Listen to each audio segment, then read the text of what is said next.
Toby Keith, country singer-songwriter, dies at 62 after stomach cancer diagnosis.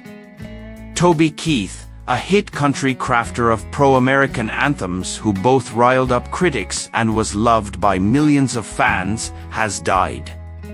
He was 62.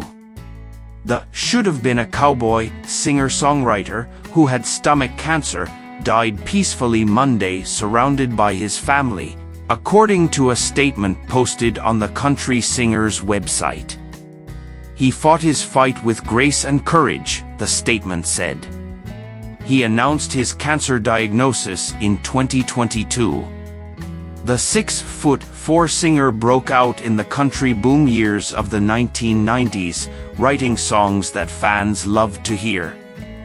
Over his career, he publicly clashed with other celebrities and journalists and often pushed back against record executives who wanted to smooth his rough edges. He was known for his overt patriotism on post-9/11 songs like Courtesy of the Red, White and Blue, and boisterous barroom tunes like I Love This Bar and Red Solo Cup. He had a powerful booming voice, a tongue-in-cheek sense of humor and range that carried love songs as well as drinking songs. Among his 20 #1 Billboard hits were How Do You Like Me Now, As Good As I Once Was, My List, and Beer for My Horses, a duet with Willie Nelson. His influences were other working-class songwriters like Merle Haggard and tallied more than 60 singles on the Hot Country chart. Keith often wore his politics on his sleeve, especially after the terrorist attacks on U.S. soil in 2001, and early on he said was a conservative Democrat, but later claimed he was an independent. He's played at events for Presidents George W. Bush, Barack Obama, and Donald Trump, the latter giving him a National Medal of the Arts in 2021. His songs and his blunt opinions sometimes caused him controversy, which he seemed to court. His 2002 song, Courtesy of the Red, White and Blue, The Angry American, included a threat, "We'll put a boot in your ass. It's the American way," to anyone who dared to mess with America. That song got pulled from a patriotic ABC 4th of July special after producers deemed it too angry for the show.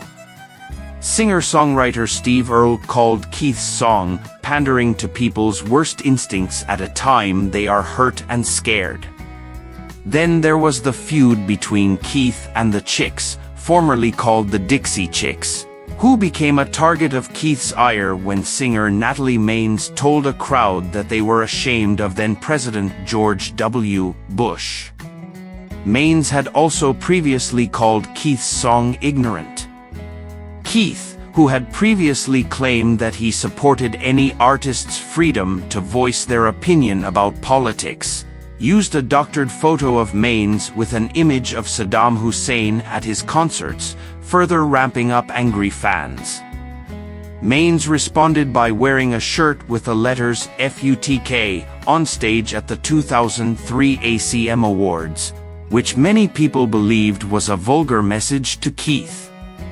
Keith, who has acknowledged that he holds onto grudges, walked out of the ACM Awards in 2003 early because he had gotten snubbed in earlier categories, causing him to miss out when he was announced as Entertainer of the Year. Vince Gill accepted on his behalf.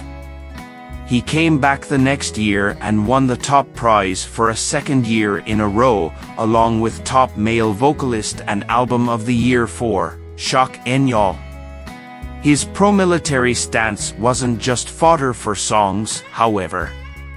He went on 11 USO tours to visit and play for troops serving overseas. He also helped to raise millions for charity over his career, including building a home in Oklahoma City for kids with cancer and their families. After Universal Music Group acquired DreamWorks, Keith started anew again, starting his own record label, Show Dog, in 2005 with record executive Scott Borchetta, who launched his own label Big Machine at the same time. Probably 75% of the people in this town think I'll fail, and the other 25% hope I fail, he said that year.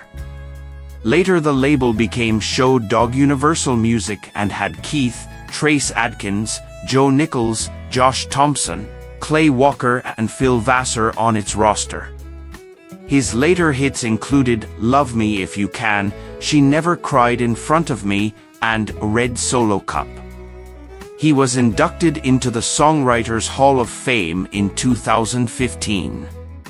He was honored by the performance rights organization BMI in November 2022 with the BMI Icon Award, a few months after announcing his stomach cancer diagnosis. I always felt like that the songwriting was the most important part of this whole industry, Keith told the crowd of fellow singers and writers.